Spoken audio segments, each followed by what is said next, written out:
G'day everyone, welcome to the show. Thursday night and we're live from a shed. Hope you're all well and thanks for being here. Just like to give a shout out to our new subscribers on the channel.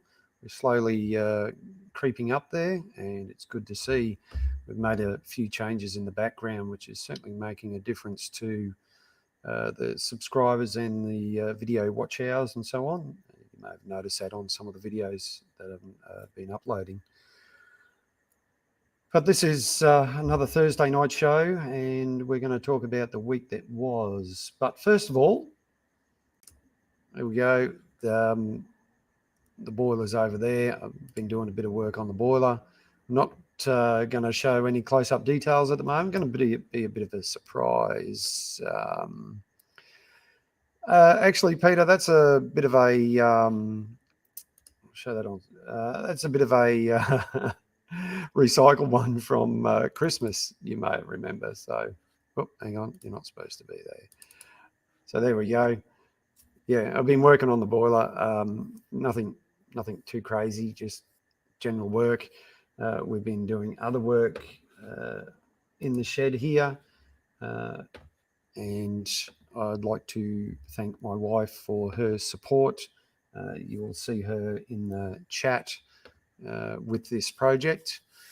The other thing is I have opened up memberships on the YouTube page if you want to support me on this crazy journey in a little contribution each month.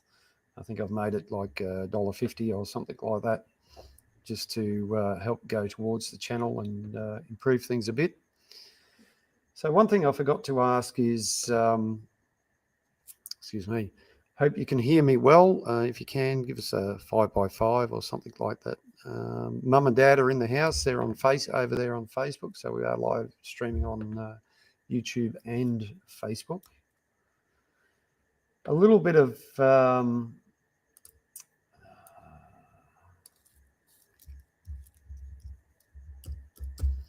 update on what's been happening around the house, because we do have to do other things. Done. That'll do. On Sunday. Saturday was play cleanup from the ex-cyclone Alfie.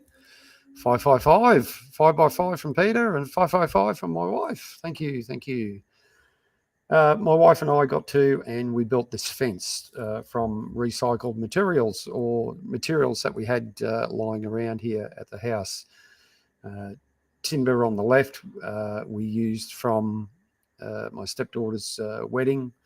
All the screws it's all screwed together, so we just went round and gathered up any screws we had laying around, whether it be galvanized or whatever, suitable wood screws to put this all together. It turned out a lot better than what I thought, or what we thought. We grabbed some other timber from another job that was left over in my wife's craft room. The carpenter got a bit carried away, and we call these the $1 million boards. And we also nicknamed the carpenter because we had some problems with him. He sort of used us as a bit of a cash cow. And I nicknamed him Dr. No, because everything we suggested, he just straight out said, no, we can't do that. Peter, not quite. Those pine timbers you see there, the treated pine, they're about 6 inches wide. Actually, no, they're wider than that. I think they're about 8 inches wide by whatever they are. And it just worked out that the tree is sort of in the right spot. Eventually, that tree's going to have to go, unfortunately. Future plans.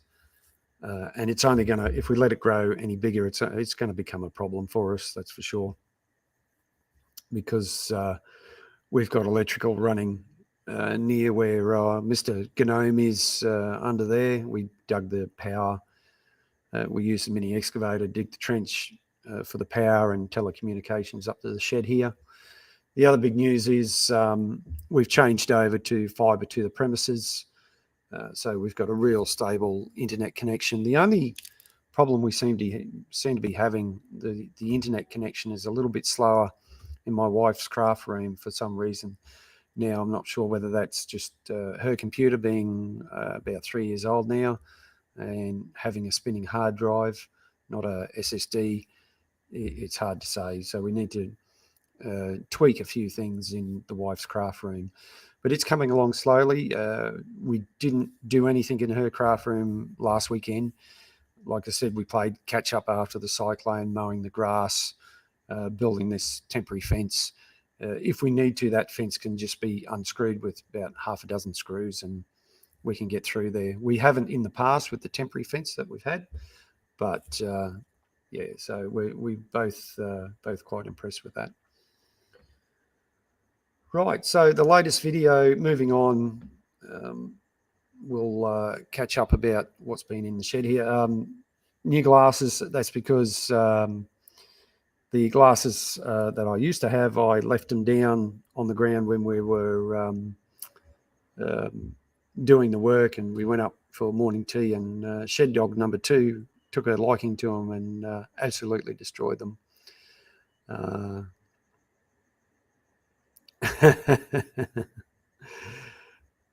So these are just temporary, and we had an optometrist appointment today, so getting new glasses in a couple of weeks, so I'll be able to see better than what I am now. These are pretty good. These are just those cheapy readers sort of thing. So right, moving right along. Now we're going to flip over to, hang on, I'll just stop sharing that, but I want to bring up another photo of, right, that's ready to go. So the video I uploaded to YouTube this afternoon, trying to do a regular thing now at a set time. So 3 o'clock Thursday afternoons is when I try and publish a video. This will help the YouTube algorithm identify that I'm a regular uploader and push the content out to more people. Subscriber numbers, as I've mentioned, have gone up, which is really good. We're at that magic figure of 777. So that's, for those of you into numerology and things like that, that should be all the lucky sevens. Hopefully it's only going to go up from there. But the video that I uploaded today was a brief history of the steamroller, about how it came to be in our possession, how we came about it. And with that, I'll give a brief overview here, and I'll show you a photo. Oh, oh, we've gone up one, Pete. Thanks, mate. That's good to know. Reach 778. Oh, well. Well, 778's a good number too, because that's a number of a narrow gauge steam locomotive that was built in World War I that runs in the UK. So there's a bit of useless information. But anyway, we're going to get on to a bit of history. I'm going to show you a works photo of the Fowler Steam Plough Works, and quite possibly this is one of the erecting shops or assembly shops, whatever you want to call it. And when you have a close look at this photo, especially if you've got a good, this is a fairly good image. I can't zoom in on this one. I can only rotate or go to the next one. However, when you do zoom in, you can see numbers painted on the various engines. You can see right in the middle, down the bottom, is a steamroller of some sort. I'm not sure whether it's an 8-ton or maybe a 10-ton, something like Emma's roller. Emma's in the chat tonight, and her engine, my engine, would have been assembled, more than likely assembled, in this very place. I believe this particular photo was taken in about 1920. Those of you who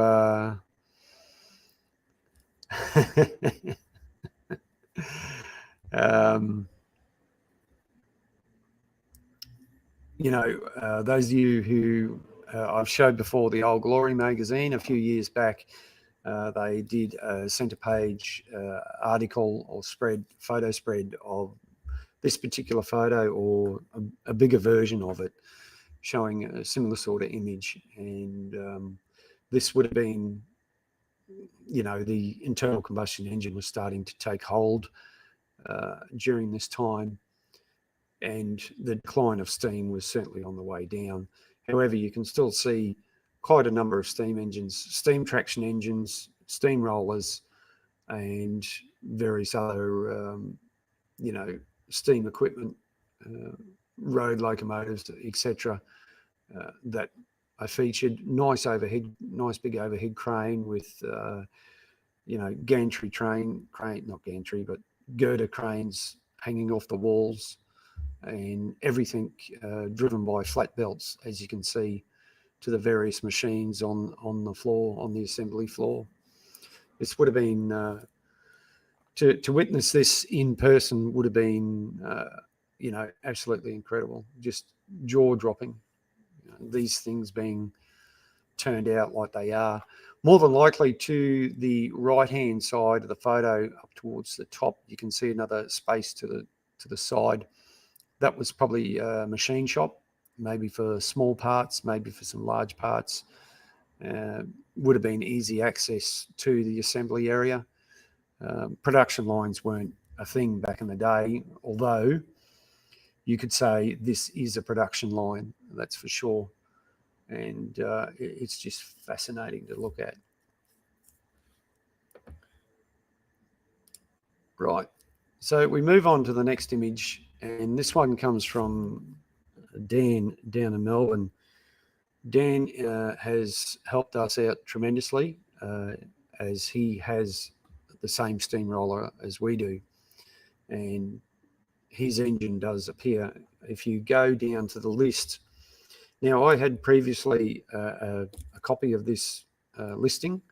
However, it was a little bit blurry, and Dan managed to get a slightly better copy. And you can see our engines listed under T3B.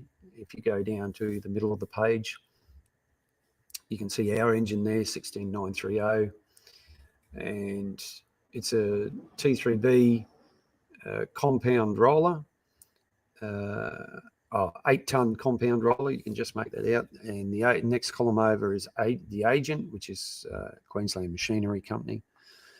And the date, more than likely the date it was ordered, which was July of 26. Looks like 2nd, 3rd, 26, something like that. Yeah, absolutely right, Peter. Labor was cheap, and labour laws were atrocious. Yeah, you just got to look at the history of the wool mills and things like that. Well, I have one of Fowler's reproduction catalogues, and they quite happily state that the workforce varied from anywhere from 2,600 to something like 3,700 or 4,300 at their height. And they quite happily proclaim that it was men and boys who built these things. And that's people with less education than you and I. Most, as I've said before, most of the time you got to grade 6, form 6, maybe grade 7 at the most, form 7. And it wasn't long before you were working, usually beside your father, on a factory floor, like here at Fowler's, starting your apprenticeship or something like that at a very young age, or down the coal mine. Yeah, absolutely right. The machinery lasted. Well, for instance, this engine, I'll take it off screen. Take that off screen. Take that off, and I'll take me off screen.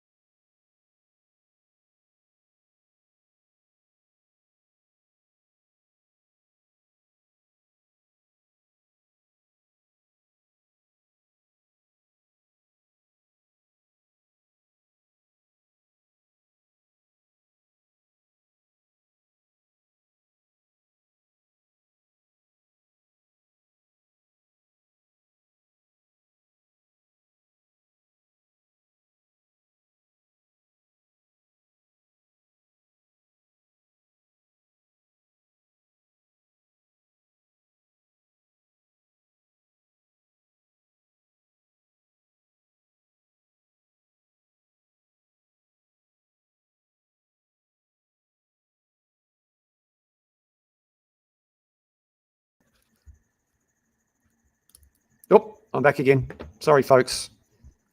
Sorry, by taking myself off screen, I muted myself. Sorry, folks. Thanks for that. Thanks, Peter. Thanks, Darlin. We're back here. As soon as I should have realised that. Yeah, wrong window. Yeah. Anyway, that photo that was on screen, that's the roller when it sat in the park. It sat in that park. It sort of got moved around a bit. Yeah, oopsie, Pete. Yeah. That photo was the roller when it sat in, thanks, Peter, sat in the park for 50 years out of use. And as you can imagine, 50 years, we're almost approaching 100 years, 100-year-old piece of machinery here. So 50 years of its life, it was out of use and, outside in the weather. So that sort of thing takes a toll on any sort of machinery. And we're very lucky to have what we've got. So getting back to the list again before I mute myself. So you can see our engine 16930 is there. Recently, Dad, who buys the Old Glory magazines for me and brings them up, he has a read and brings them up to me. There was an article in there about a roller in India, and it happened to be the same model, T3B, but its number was 16931. And you can see that you can just make out that the agent was in Bombay in India, and that particular steamroller is now, it was outside like ours, but it's now had a cosmetic overhaul and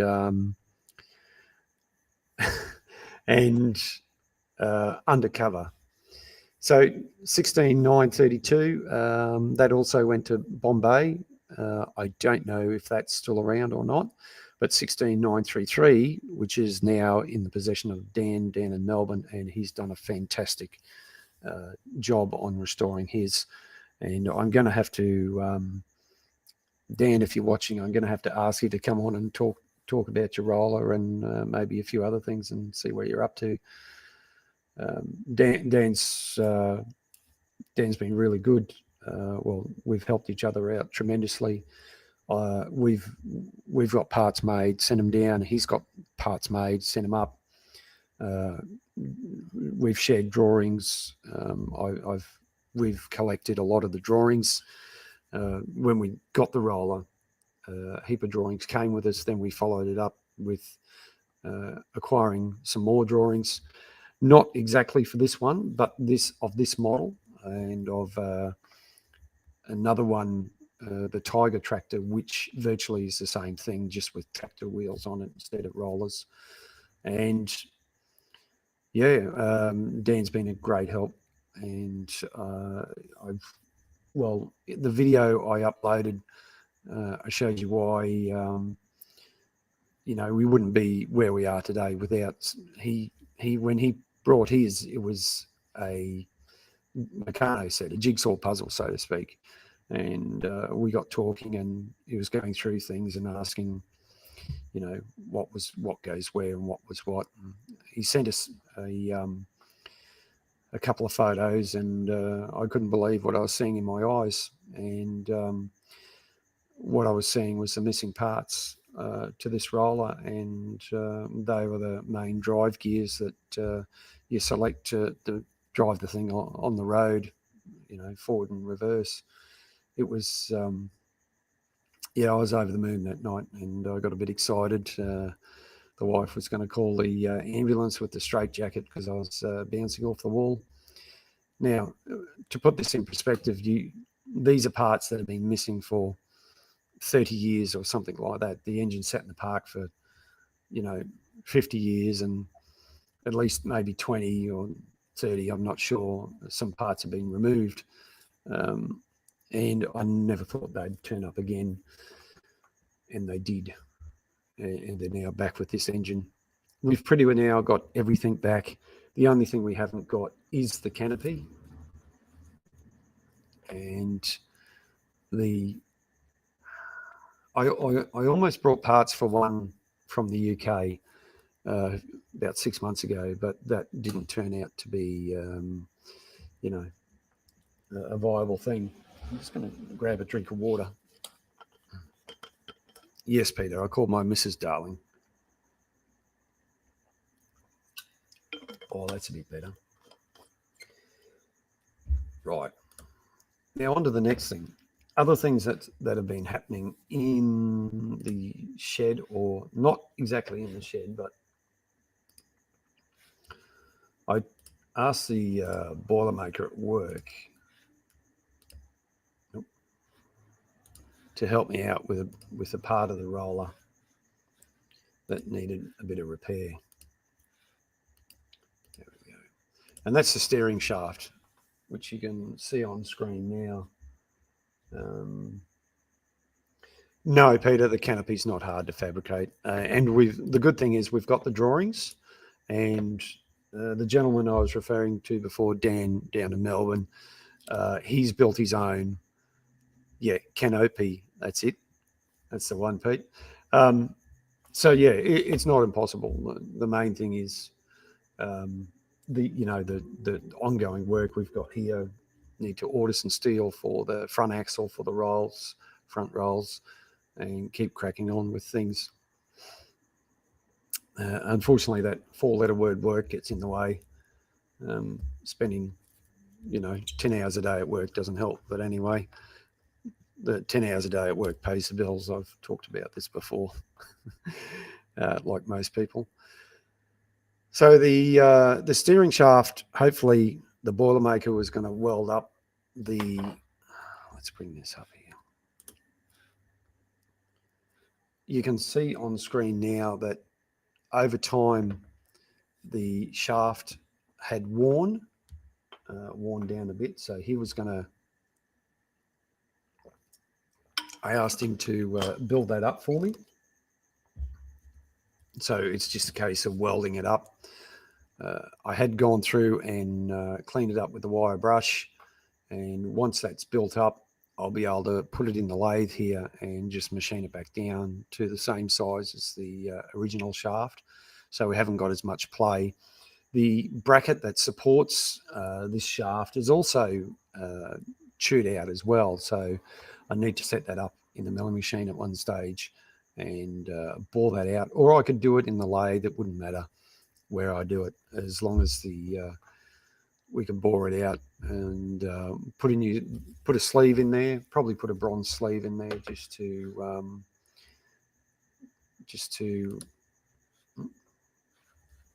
hold on, here we go. Why don't you go that way? There we go. There's a different shot. Just to get it back to the normal size or the nominal size. All right, and we'll stop sharing that. Righto. Right, so we've been going about 25 minutes here now, and that's about it. That's about it so far this week.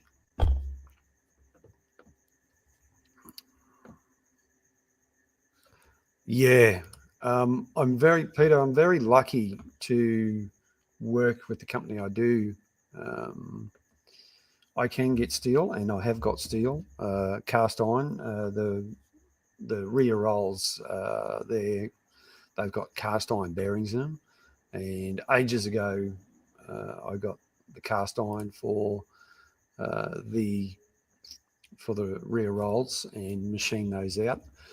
They're almost ready to go on. The actual hubs of the rear rolls they're a little bit out of round, so some line boring will have to be done just to square those up, and then I can finish off making the rear roll bearings and put it back together, or put the new bearings in.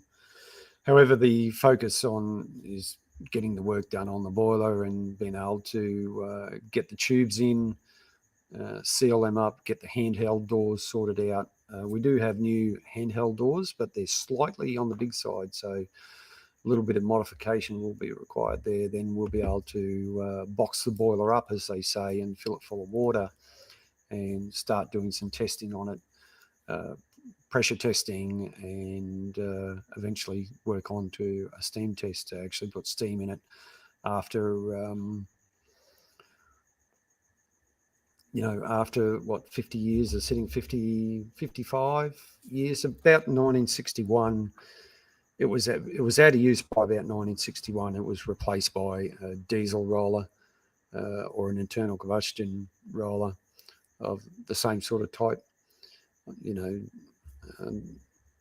So that's not bad working life from, you know, 1920, or excuse me, 26 to 61. That's a pretty good innings. And as I've pointed out before, when we started working on the roller,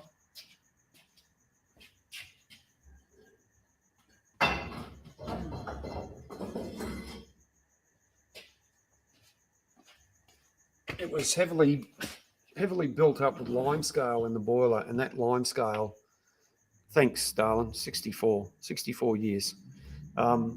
This is one of the old boiler tubes, and you can see the lime scale that was built up. Now, the lime scale built up on this will inhibit the efficiency of the boiler.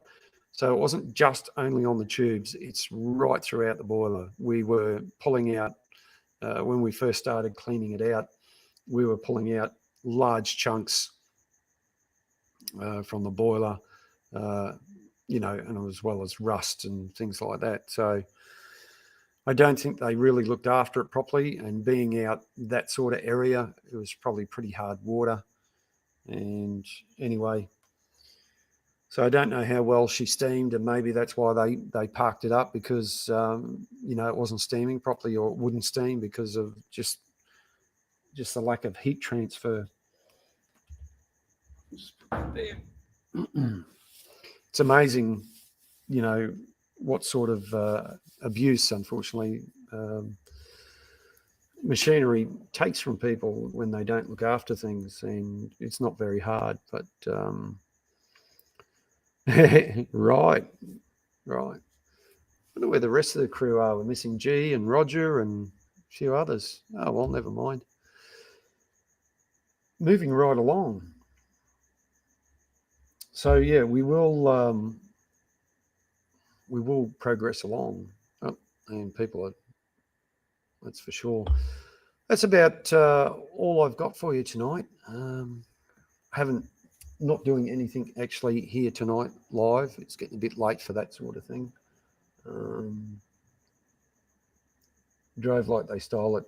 Yeah, I don't think they stole it.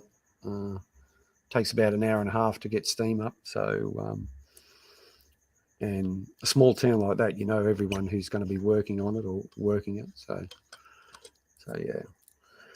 All right, folks. Well, that's about it. Only a short one tonight. Thanks everyone for being here. And oh yes, designs. Hang on, don't run away yet. Right. Thanks, darling. Righto, this is one of the designs that my wife started working on. Now the black lines here are just an outline, just a guide. That's a roller, same as this one, with Mark Shed Talk on it. And then just before we went live, my wife did this. She just did that. So it looks like a shed with a steamroller and Mark Shed Talk. Originally, that was the style of shed we were going to go for before, you know, for this one. But yeah, exactly, Peter. You're right. Yeah, we get that sort of attitude at work. So this potentially is going to be like a logo on a shirt or something like that, or on a cup or something. It's a bit of a work in progress. It might change a little bit. It might stay the same too. So that's where we're at. So thanks everyone for being here tonight. Like I said, just a short one. And yeah, give us a thumbs up and subscribe if you want to catch up with what's going on. It'll vary from week to week, but going to try and be here every night, not every night, every Thursday, and bring you a bit more different content, and watch the YouTube page for new videos coming usually on a Thursday. All right. Thanks, everyone. Appreciate the support. Look after yourselves. Bye for now.